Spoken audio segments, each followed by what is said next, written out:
Welcome, everyone, to tonight's Coffee and Community collaboration between the CGD Association of America and the Lupus Foundation of America. We are here for a very special conversation.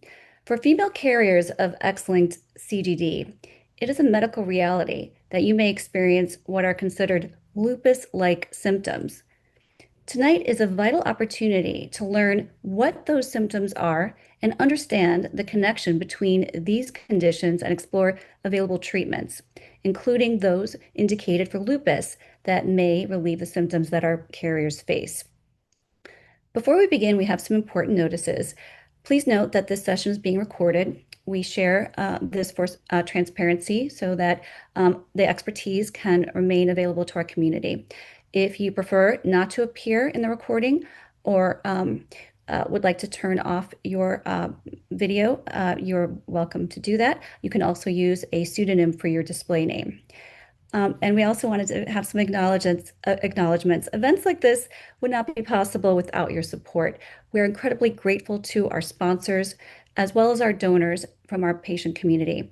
Your contributions allow us to keep providing these high-value patient education resources to our families. And with that, I wanted to introduce our esteemed speakers. It is now my honor to welcome our two speakers this evening. The first is Dr. Christopher Chang. He's Chief of Allergy and Immunology at Joe DiMaggio Children's Hospital and Memorial Healthcare System in Hollywood, Florida. Welcome, Dr. Chang. And I also wanted to introduce Beverly Tinsley Minniefield. She's an ambassador for the Lupus Foundation of America. I would like to start by asking both of you to share a brief 2-minute introduction regarding your work and your perspective on this collaboration we have tonight with the CGDAA and the Lupus Foundation and the connection between CGD and lupus. And Dr. Chang, we will start with you. All right. Hello, everybody. Welcome. Thank you, Felicia, for inviting me to this great event. I am, as Felicia mentioned, I'm actually chief of, it's actually the Division of Immunology, Allergy, and currently pediatric rheumatology, although we are recruiting for an adult rheumatologist. And so we'll be able to take care of all ages, even our rheumatology patients. So it is a combined division. And there is some significance to that I'll discuss in a little bit. Um, I am a immunologist. I primarily do immunology, some allergy as well, but I lean towards the immunology world, and so I take care of a lot of patients with immunodeficiencies, including CGD. And over the years, the subject of immunology has just kind of exploded, and there's this tremendous increase in information. We have a fellowship program, and I tell my fellows that most of what I'm teaching them now, it wasn't even known when I was a fellow, and so it's all new information. And so one of the things um, that we've appreciated over the years is that what we used to call primary immunodeficiencies aren't really just immunodeficiencies because they impact a lot of other areas of the immune system. And so we think of them more as an immunodysregulation now. And so, sort of the paradox, how can you have an immunodeficiency and also have a hyperactive immune system, which leads to autoimmune disease? That has kind of been answered to a certain extent by the research that has been done in um, cellular immunology and identifying signaling pathways, which show that.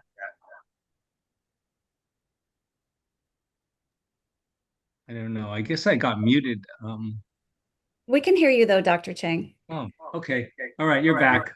but we have a little bit of Um, an echo with your. yeah, I don't know what's going on with that. It just suddenly appeared. So, in any case, so we understand more that immunodeficiency is a part of a broader uh, pathophysiologic entity more related to immunodysregulation, which kind of explains why immunodeficiencies and autoimmune diseases can kind of coexist at the same time. And in fact, I think the numbers that the the immuno the immunology world they tell you is that 30% of people with immunodeficiencies have some kind of autoimmune disease, but actually, I believe that is much higher.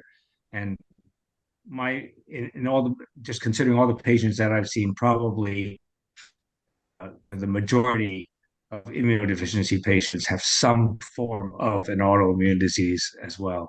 So I do want to give a disclaimer. I'm an allergist immunologist. I'm not a rheumatologist, although I work very closely with rheumatology. And I actually was early on that I recognized the need to bring rheumatology in our division. So we share patients and we co-manage patients because of this interaction between immunodeficiencies and autoimmune diseases that's sort of blurring the lines between immunology and rheumatology. I have a Exactly. special interest. Yeah, go ahead, Felicia. Exactly, and that is why this topic is so fascinating. That there's we always in our community thought of ourselves as primary immune deficiency patients, but actually patients in our community can be autoimmune patients or both. You can be both at the same time, which is Right. why we're having this conversation with you because you are helping pioneer this idea of immune dysregulation rather than immune deficiency. That you can be both. It's not one or the other. And with that in mind, we also wanted to introduce Beverly Tinsley Minniefield. Beverly, can you give us an overview, a few minutes, 2 or 3 minutes of your background, your experience, your story, how you came to be involved with the Lupus Foundation of America? And I also wanted to point out we're going to be having a lot of really interesting things to talk about with Beverly and Dr. Chang. They're fascinating people. If you have questions, please put them in the chat. Colton, who is one of our members of the CGD community, one of our, many people know Colton. He is one of our consultants. He will take those questions and we will ask them towards the end around 8:45. So please keep your questions ready. You can ask them anytime in the chat, and we will get to them at 8:45. And with that, Beverly, could you tell us a little bit about yourself, how you came to be involved with the Lupus Foundation of America, and what the Lupus Foundation of America has in terms of the resources available for your community? We would really love to learn more about you and the Lupus Foundation of America. Thank you. Thank you, Felicia. I am Beverly, as Felicia stated, and I am 45 years old. I was diagnosed with lupus at the age of 28, and that is the childbearing age in which most women do get diagnosed with lupus. And so at that time, I was looking for somewhere to find more information about lupus because there wasn't much on the internet besides telling you that you were going to die. So I decided, well, I need to find somewhere, something to get involved in. But unfortunately for me, that didn't happen until about 2013 when I found the Lupus Foundation of America. They were having a lunch and learn. And that is where I got involved with the Lupus Foundation. I became an ambassador. Well, first I became a walk team captain. What we do is we walk to end lupus, which are fundraisers that we hold every year. And those stretch across the US. We have them in every state that we have representation in at this point. So we are so glad about that. And then I became an ambassador, which is raising awareness to lupus and making lupus visible is what our job is. That's what we have signed up for. So we come to um, um, coffee and communication like this and things like this is what we do, and we try to do them as much as possible. um, LFA has a slew of resources for us, whereas we couldn't find that anywhere else. And what I mean is there are education programs like Lupus and You, in which these are webinars in which we bring in doctors and specialists about lupus and dermatology and the kidneys and things like that. And they speak to us about what's going on, even about disability and applying for disability, the do's and don'ts of, what to say and things like that. We also have health education specialists in which you call them on the phone and speak with them directly, ask them about any concerns that you may have. Um, Also, they can answer questions about financial assistance programs that are available for those of us with lupus. It's it's an array of things. We also house the largest living database of information regarding lupus on our website. So, like I said, there's tons of information, apps. We have apps as well. We have Ray, which is research accelerated by you, in which you can sign up. You enter your lupus journey into this program, and it is encrypted. And what it does is it helps find clinical trials for you.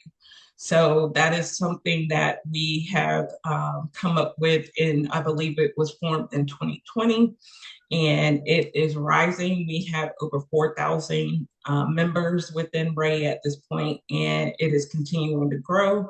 I am also an LRAN member, which is Lupus Research Action Network, in which we go out in the field and speak to people about joining clinical trials and why it's helpful for them and how to access the clinical trials and things of that nature. There are over 141 active lupus clinical trials in the US at this time, and there are over 500 worldwide. So lupus has a name now, it has a face. And so we're all getting that word out there about lupus. Yes, and that's so important because we feel the same way. CGD and CGD carriers have a face, and some of the common symptoms, some of the symptoms that carriers have in common with lupus. And you can tell me if these are things, if you would be comfortable sharing that you've experienced as well, Beverly. So we'll go through the list of things that carriers can experience. Photosensitivity, um, yes. Skin rashes, yes. Definitely. Joint pain, Every day. okay. Chronic fatigue. Every day. Every day. Okay. Raynaud's phenomenon. Yes. Yes, yeah. Mouth sores. Definitely. Okay. Muscle aches. Definitely. Um, low grade fever. All the time. Okay. Hair loss. Oh, yeah, that's a big one. Okay. Chest pain. I experience that all the time as well. That is costochondritis is what the issue is. Inflammation in um, the heart lining, the tissues of the heart. So that is a major one for us. And that is something I'm that is a more on the lupus side. And then there are also the CGD carrier specific ones would be the what's called aphthous ulcers, gastrointestinal issues, and Mhm. being susceptible to infections. Would you also agree that those are common to Yes, this? all three. All Mhm. three of those too. So those are all the symptoms, and there are many people on this Zoom call who are experiencing a lot of these symptoms themselves.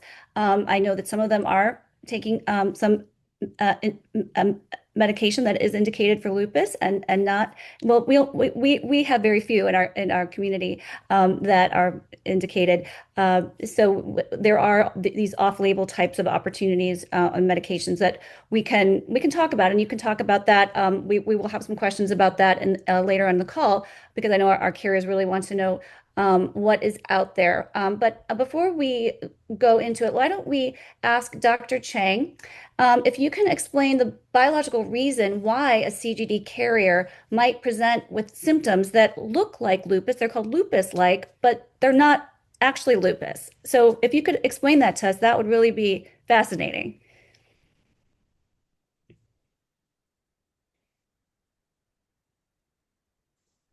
Okay. Can you hear me now? Yes. Okay. Somehow, for some reason, I keep getting, well, maybe I muted myself. I don't know, but um, yeah. So this is sort of the difficulty with sometimes with autoimmune diseases, and sometimes I often tell my trainees, my fellows, residents that autoimmune diseases, um, you don't necessarily need autoantibodies to diagnose or to have an autoimmune disease. And there are some individuals who have autoantibodies, like lots of people have ANAs, they're positive, but they don't have an autoimmune disease. So um, autoantibodies are neither necessary nor required to have an autoimmune disease. And in the case of CGD carriers, a lot of them have no detectable, or they don't have detectable autoantibodies, but they still have the symptoms of lupus. So they'll have frequently Raynaud's. They still may have frequently they'll have rashes, the photosensitivity that you mentioned, the fatigue, the chronic fatigue, um, and headaches, and the ulcers. All of which are signs of an autoimmune disease. So this is why we call them lupus-like.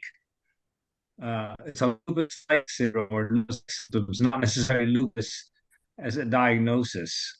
And it's kind of the same thing with the GI complications that CGD patients have, where they may and carriers where they may have IBD like symptoms and not necessarily the inflammatory bowel disease that is diagnosable from a histopathologic perspective. So um, but a lot of these autoimmune type symptoms or autoimmune type phenomena do occur in our patients with primary immunodeficiencies, to the point where we actually are changing our terminology a little bit. And now we're not really, as we discover more and more monogenic primary immunodeficiencies. In other words, primary immunodeficiencies that we can find an actual gene that affects a certain pathway that leads to that that immunodeficiency. We are changing the name of primary immunodeficiencies, and now we're calling them inborn errors of immunity. And when we talk about inborn errors of immunity, we're also talking about autoimmune diseases. And if you ran a, a gene panel to look for variants in these collection of about 500 genes, um, that characterize these inborn errors of immunity, many of them are autoimmune diseases as well. So the thing about autoimmune diseases, and we talk about primary immunodeficiencies, and we're discovering more and more monogenic primary immunodeficiencies. Maybe we'll keep discovering more and more, but right now the majority are still unknown. In other words, the majority of primary immunodeficiencies or inborn errors of immunity, we still don't have a genetic diagnosis. And the same thing is kind of true for autoimmune diseases, even more so. Autoimmune diseases tend to be polygenic, and it's not one single gene. So you mentioned earlier that there may be more than 100 genes that are responsible for lupus, Right. right? And so that's kind of with autoimmunity there, that the pattern is that this may not be one single gene that's leading to the autoimmune condition.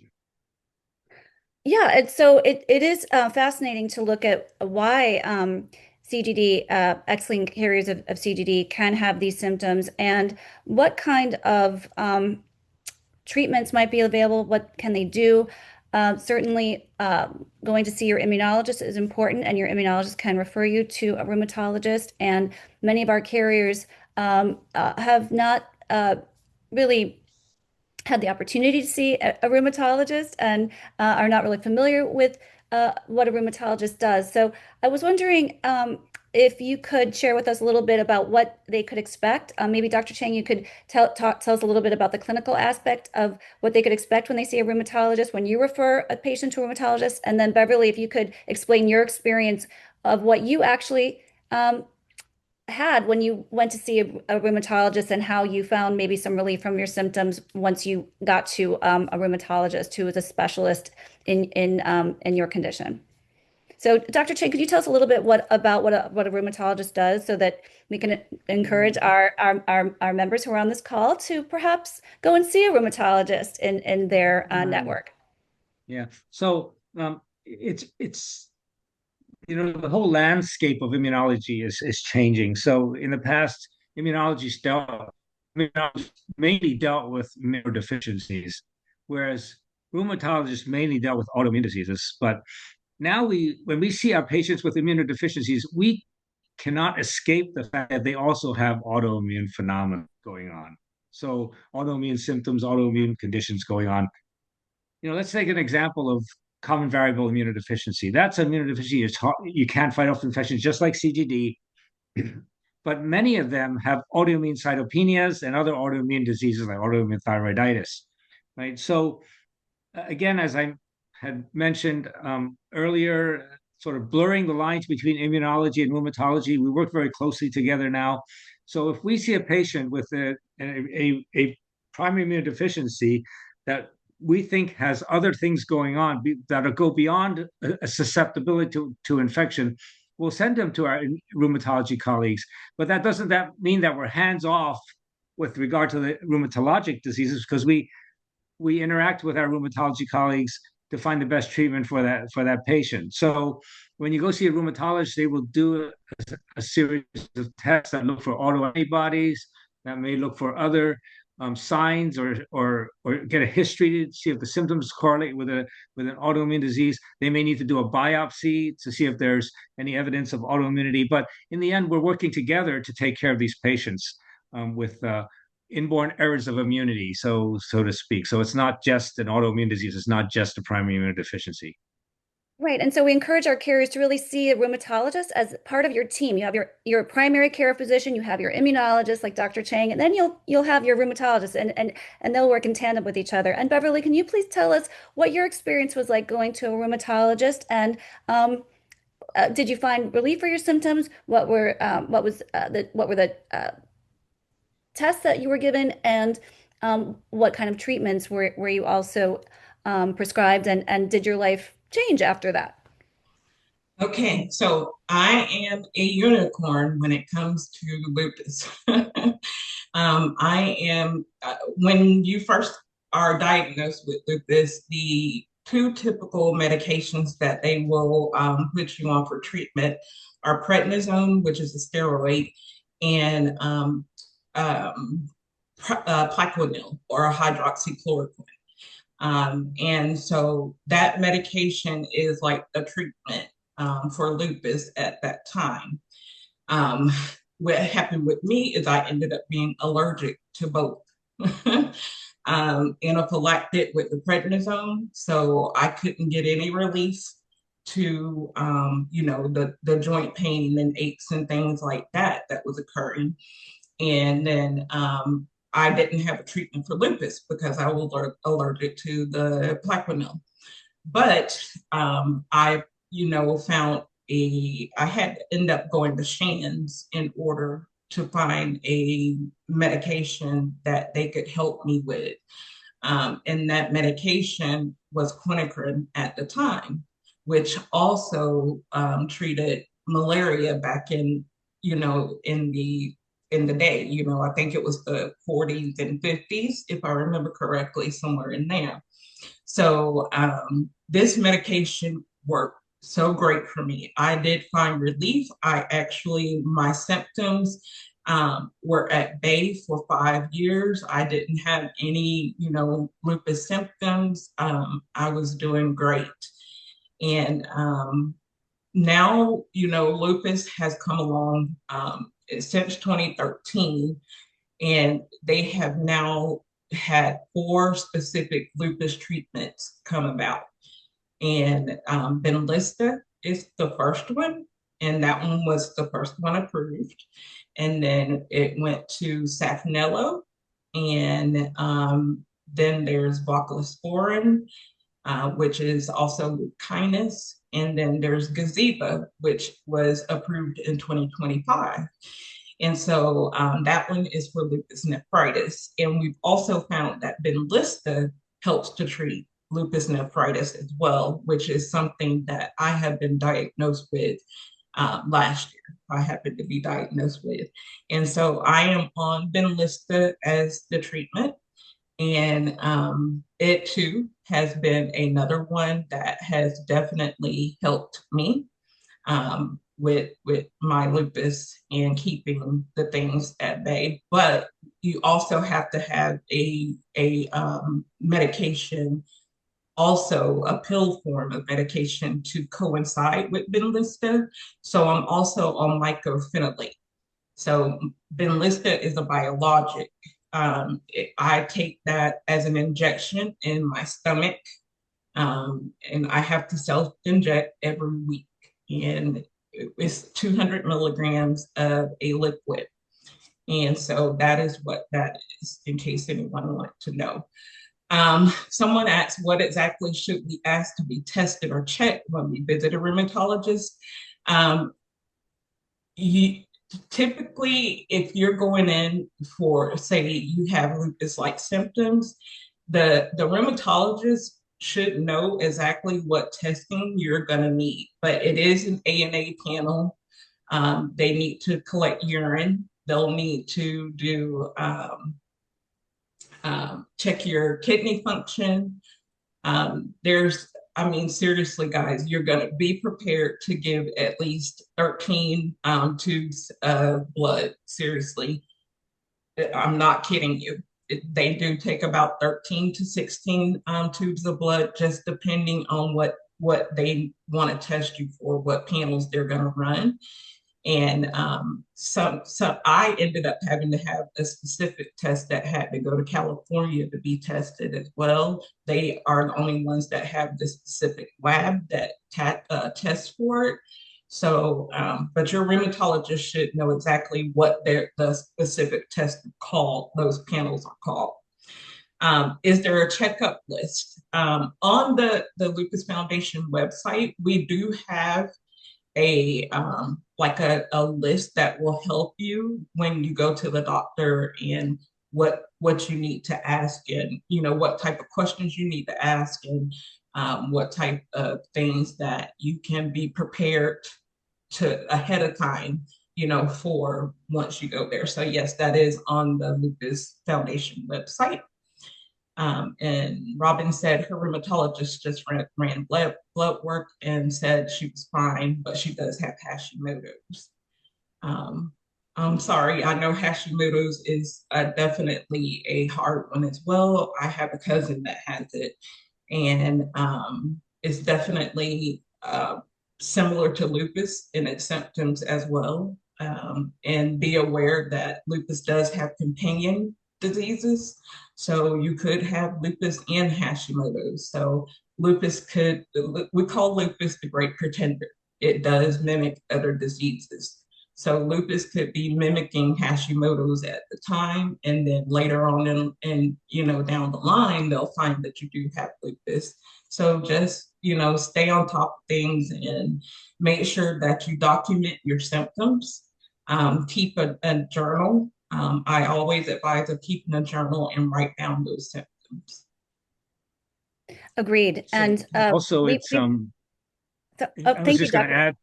I was just going to add something um, that autoimmune immune diseases, sometimes there are overlap syndromes where you have more than one autoimmune diseases. So you could actually have Hashimoto's and lupus Mhm. together, and that's just an example of more than one autoimmune disease that you might have. And they might trigger each other, in fact.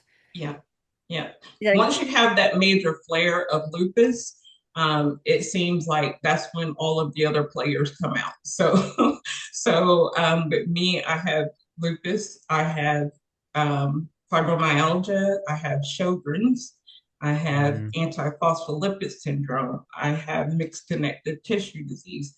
So, and then also dealing with back issues. So lupus doesn't discriminate on what part of the body that it wants to affect. And right now it seems to be my back. And so I have gone through issues with my eyes. I have a friend that has lost her hearing. So not only do you like the symptoms of losing hair and things like that, those are minor compared to some of the other things that we experience. And like I said, with lupus nephritis, which is kidney disease, um, we have patients that are on dialysis. I'm hoping not to get to that point. Benlysta is helping turn that around for me, and I'm so grateful for that. But yes, they have dialysis, up to 2 to 3 times a week, and need a kidney transplant. So, definitely make sure your rheumatologist is looking for checking out your kidney function. And also, like Felicia and Dr. Chang stated earlier, make sure you go to your immunologist in your primary, but also, guys, the rheumatologist doesn't treat every part of the body. So you're going to have a cardiologist, you're going to have a nephrologist, you're going to have a neurologist, you're going to have a ologist for all of the body. So just look at it that way. You do need to get your eyes checked every year. That's something that you need to do annually to make sure that lupus isn't affecting your vision. And ENT, things like that. Go And ahead, Felicia. we do the carriers in the community can have what are called colorectal lesions and things of that nature. We haven't talked about CGD and ophthalmology, but we are going to talk about this in the coming year. Everything that really we haven't focused on, CGD and eyes, and how this every organ, every body part really can be affected, and not to Mm-hmm. ignore one versus the other. So certainly GI issues and CGD are connected. And that brings me to biologics. And so you had mentioned biologics. A lot of things are going on in my brain right now. We have someone who just joined who has family member who's been battling lupus nephritis as well. You mentioned there's a treatment for that. I don't know if that's a biologic, but Dr. Chang and you both, Beverly, can talk about. Um, we know that many people on this call, our carriers, are taking medication that is indicated for lupus and they're finding relief. Can you tell us a little bit about, if they have any questions, what is a biologic? And would, this be something that insurance might cover? I don't know that question, but I know that they tend to be a little bit more expensive. But as far as Plaquenil, that's one that is quite common. The biologics are newer. And if you could give us a little bit about um, how this treatment works within the body, that would be interesting as well, because we hear the term biologic, but we might not know exactly what that means, and we don't know exactly if carriers can take these. But as a first step, it would be really interesting to know what a biologic is for lupus symptoms, and how it works within the body. Yeah. I can start, Felicia, but I actually would like to go back to what Beverly said about the immunologist and the rheumatologist, because immunology and rheumatology are actually two of the few specialties that actually deal with the whole body. I mean, you have pulmonologists that only deal with the lungs, cardiologists that only deal with the heart, and so forth. But immunologists deal with the whole body system, and so do rheumatologists. And so sometimes we do need help from our colleagues in cardiology, in nephrology, and for example, at Joe DiMaggio, rheumatologists and nephrologists often see the patients together, right? And then they also see them sometimes with immunology as well, right? So it's important that this is a multidisciplinary, approach to immunological diseases and to rheumatological diseases as well as, and I think that's one of the important points that Beverly was trying to make. Mm-hmm. And as with regard to medications, some of the newer medications, yes, they're biologics, and um, so biologics are really drugs that they're Yeah. newer, and they target a specific pathway or a specific molecule, right? And the molecule may be a molecule on the surface of cells. And so, for example, um, like I think Beverly, you mentioned one of the newer ones is obintumumab, is targets CD20. CD20 is on the B cell, so it actually is blocking the B cell. And same thing with Benlysta, it's B cell activating factor that it's blocking. So it's actually blocking the production of these autoantibodies in that are can possibly be damaging in lupus. The advantages of these biologics is they tend to be more specific. And so in the age now where we're trying to develop medications that are personalized treatments, personalized medications, um, this is kind of that pathway that we're going down with biologics. We're trying to target specific pathways. we have biologics for many things. We have biologics for cancers. We have biologics for autoimmune diseases like lupus. We have biologics for our allergic diseases, to treat eczema, to treat food allergies, and so forth. They tend to be more expensive. Um, they also tend to be drugs that you don't need to take every day. So sometimes they're once a month, sometimes they're once a week, but they're less frequently than every day. And a lot of them are, most of them, biologics are injectables. So, when we have a patient we want to start on a biologic, we have to go through a prior auth and get authorization. We can't just really prescribe it, and so they have to come back at once the authorization's done. And so I don't know, Beverly, do you want to add anything? Yeah, definitely. As he was saying, with them being injectables, they also offer infusions.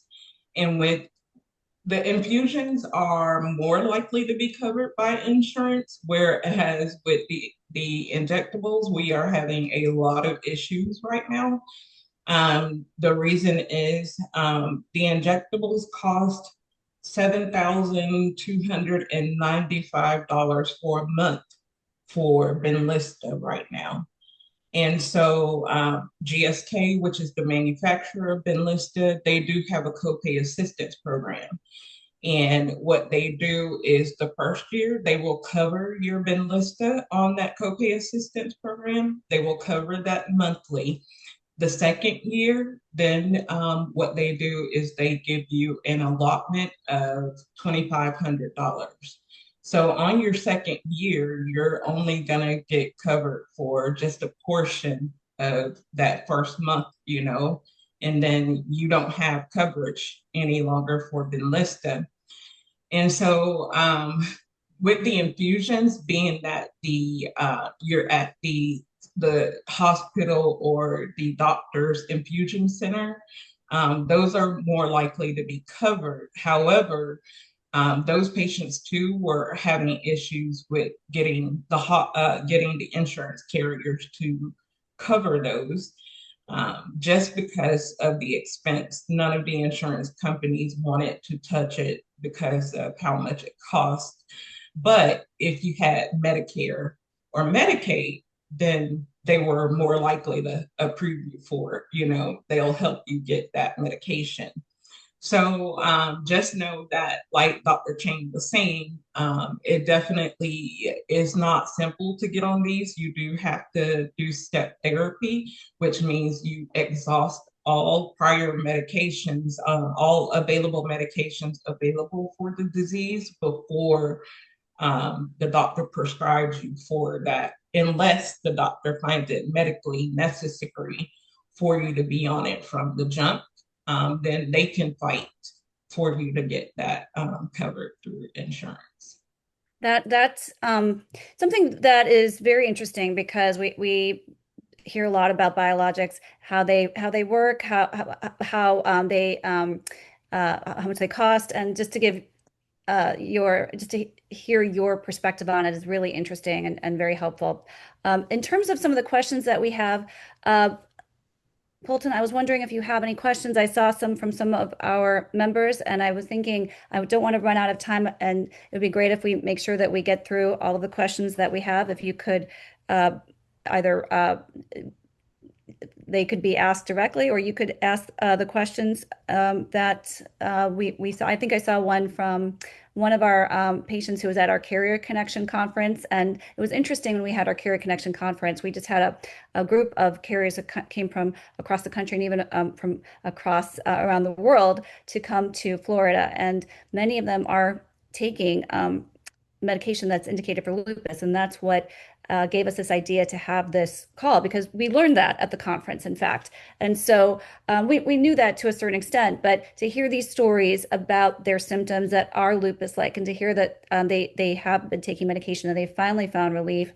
Some of them had these called aptid ulcers that prevented them from eating. That many people can discount how mouth ulcers can be debilitating, but they actually are. They can prevent you from talking, eating, Yes. drinking even. They're so painful that they can take you out of your life, your daily life. So to be able to find treatments and find things that work has been life-changing for a lot of the women in our community. And one of the reasons why we thought too that this would be a great call is that we suspect that there might be some members of your community who could be excellent carriers who have not been diagnosed yet. But I'm sure that they're finding a lot of relief in being a part of the community. But as we talk more, we will learn more about each other, and I hope this communication, this connection will grow.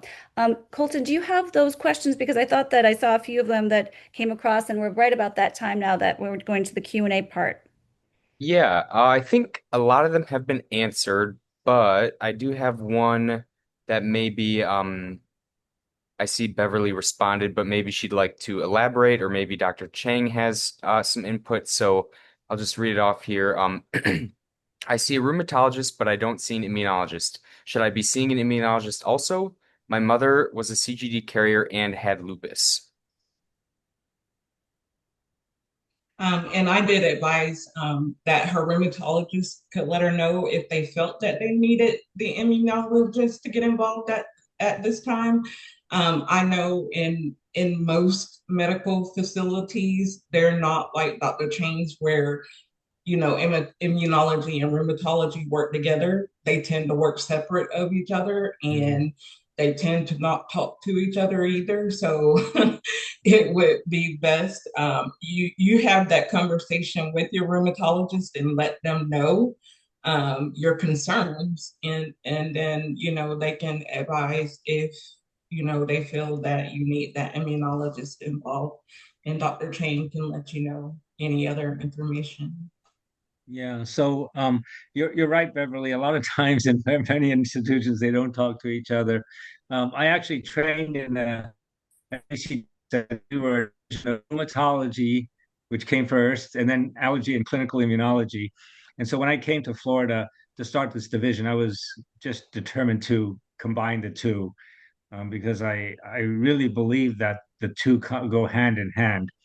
Um, and one of the things that I try to tell people is that people with immunodeficiencies, sometimes the first thing they present with is not a susceptibility to infection. It's actually something else. It could be something like where your lymph nodes are enlarged, or it could be something like you have an autoimmune cytopenia where your blood counts are low. And that kind of gives us a clue also that they may have an immunological disorder. So, if you're seeing a rheumatologist for a purely autoimmune disease, you should also be kind of cognizant that there could be also an immunodeficiency accompanying that, especially if you are getting, frequent infections. Um, I should also say that a lot of the medications that rheumatologists use to treat autoimmune diseases are immunosuppressive, and especially the B cell therapies, the B cell depletion therapies um, like rituximab or ocrelizumab or obinutuzumab.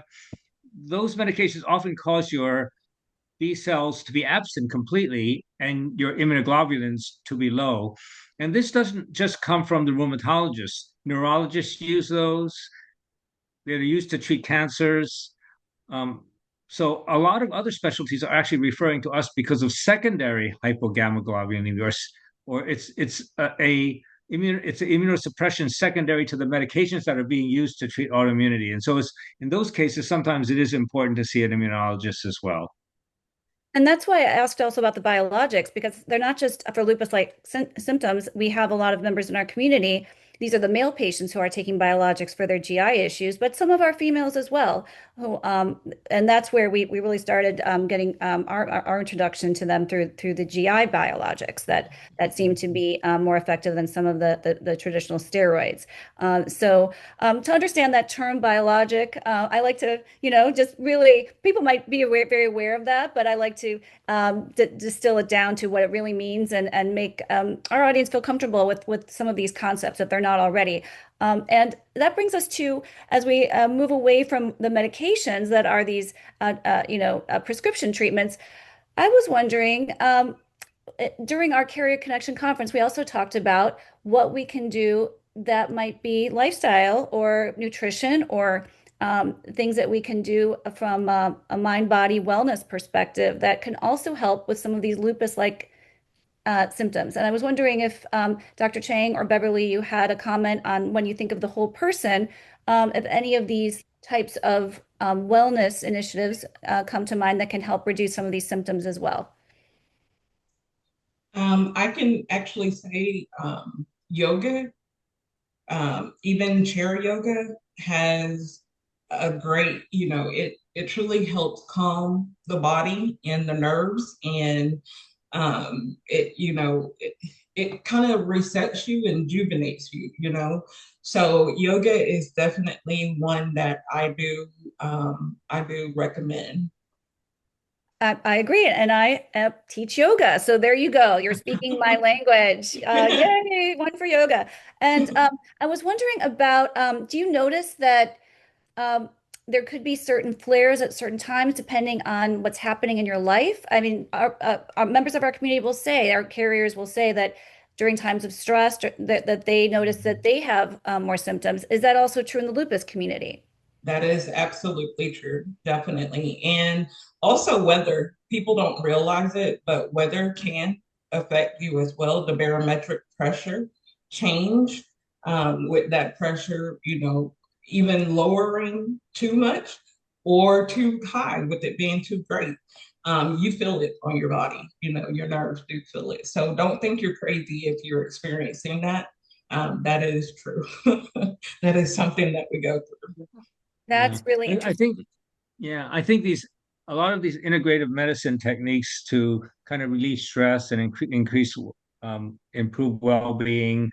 I think there's so much that, you can do with that. And certainly, you know, this is an area I think where there's just not enough research, Mhm. and there needs to be more research on, whether things like music therapy or, um, Mhm. as you mentioned, yoga, just meditation and things like that may certainly probably is more research done in cancer than in autoimmune diseases when it comes to integrative medicine treatments. But there's certainly um, evidence that these things do help.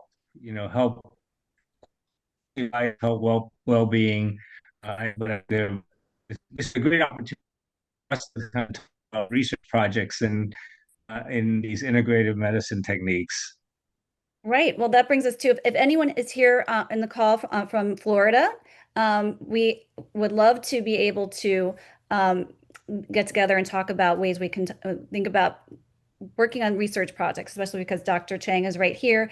Beverly is here as well. Anyone from the region, of course, it would be really wonderful to talk more about this. And if anyone would like to put in the chat different things that they do, that they notice that help them in terms of removing gluten from my diet. I've noticed that yoga has helped me. It has changed my life. It has reduced anxiety. I just feel, as Beverly said, it kind of resets you. Um, and I was wondering what you thought, Beverly, about reducing gluten. And we had some other questions regarding dairy as well, reducing dairy. So, what are your thoughts on that? If that's something you do as well, or if that's something that's common in the lupus community to reduce these types of allergens. There are, people that are gluten intolerant, and so a lot of us with lupus do have that issue. I can say though, with exclusion diets, it just depends on what you're talking about. And she listed like dairy, gluten, animal fats, and cereals. Those are good to eliminate. Just make sure that you are getting your proper protein and nutrients that you would get from those items as well. Make sure that you're supplementing those with your beans and things like that as well. But they can do harm as well. It just depends on the body, and everybody's body is different. There's no one body the same, and so if you eliminate all of those, you could cause your body to go into a flare. You could trigger a flare. So just be careful. I would say eliminate one at a time to determine if it helps you. And then you go from there in building up, the removal of those. Dr. Chang may have more to say to that as well. I actually agree with you 100%, Beverly, that you can go overboard with this and start eliminating too many things, and then you're not getting your nutrition. Or if you eliminate something for too long, you might actually develop an allergy to it, and so you Mhm. can't get back onto it. So I agree with your advice about eliminate one thing, and if it doesn't work, put it back. I mean, if it doesn't help, you put it back. Don't eliminate like a ton of things and then end up not having enough nutrition. Mhm.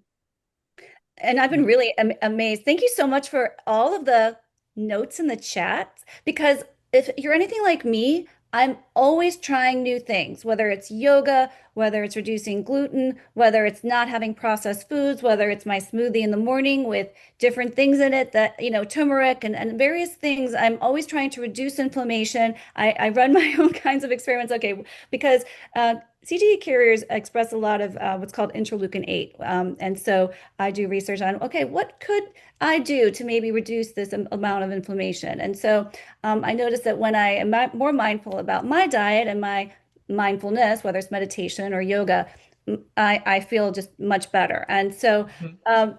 that brings us to some of the things that people have said, that they go to a naturopath. They try infrared. I don't know if that's something you've also tried, or if this is something that where you've seen a big difference. Like I guess I'm wondering, Beverly, when outside of yoga, what have you seen that you've done that has created a difference for you that you've noticed? The only other thing that gave me major relief were constant relaxation massages.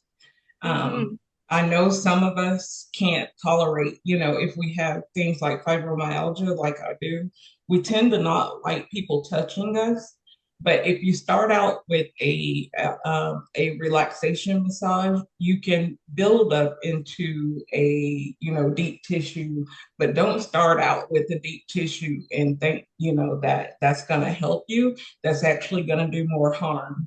So start out with the relaxation massage, and it too helps with draining your lymph nodes and things like that when they do the full body, including your feet and things like that, where you have those pressure points. So Reflexology. yeah, yeah, definitely. A whole body massage is definitely something that I truly recommend. And these are the things we really try to drive awareness for within our community. This idea of taking care of yourself, which is really the purpose of this call. We've learned so much from you, Beverly, about how you've taken care of yourself since you noticed symptoms, and you wanted to do some investigation, and you got to the bottom of what it was. And that's what we really exhort our community to do. Don't just suffer. Sometimes I think a lot of people in our community, and thankfully I'm not a highly symptomatic carrier, but my mother is. And so she just got used to not feeling well. And she just said, oh, this is me. Like I have these types of symptoms, and that's just me. I just live with that. And you actually don't need to live with it, right, Beverly? Mm-mm, no, you don't. No. Like we said, with treatment, and that's another thing. Don't just, if you want to go natural, don't get off of your treatment plans that are, that your doctor has you on, your rheumatologist has you on. And the reason I say that is because you will find that your body um, won't like it. Most likely, your body won't like it. And we've had a lot of lupus patients do this. We've had a lot of them go, "Oh, I'm going natural. I'm dropping my meds," and then they come back sicker than what they were before.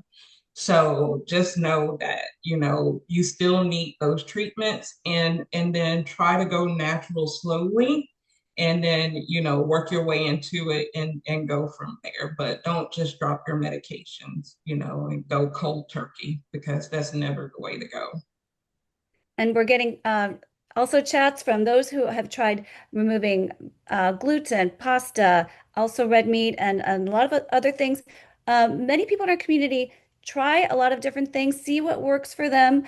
Depending on within CGD carriers, you can have a certain amount of working neutrophil, and so that creates a difference in terms of the symptom level as well. So, for example, my mother is what's called a highly lionized carrier, and so she does need to take CGD prophylaxis. And for the first time in her life, as a senior citizen, she finally feels fewer symptoms, finally has a quality of life that she never had before she was a senior citizen and before she started taking CGD prophylaxis. So this is a message that I want to share with everyone, to go and see your immunologist, see Dr. Chang. He can refer you also to rheumatologists.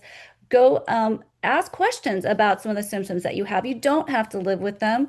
There are patients, there are carriers on our call who have been taking medication that has been very helpful to them. That is not CGD per se, but it has been something that are for these lupus-like symptoms that can also be CGD carrier symptoms. So with that intersection, it's really important to stay on top of it and ask the right questions.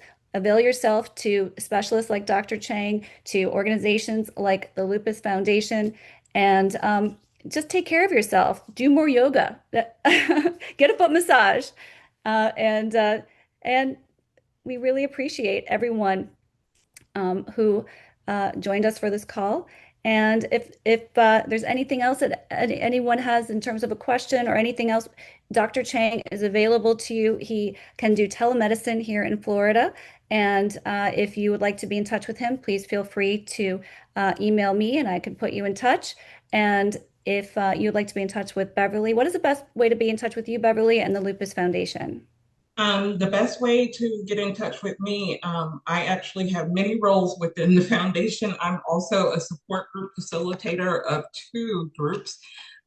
You can also reach me at, and I will drop this in the chat, Living Loopy Beverly 09 at gmail.com. Thank you so much for that. And so if anyone has any questions about some of the different treatments that she mentioned, different experiences that she's had, it sounds like they're welcome to reach out to you. Yes, most definitely. Questions.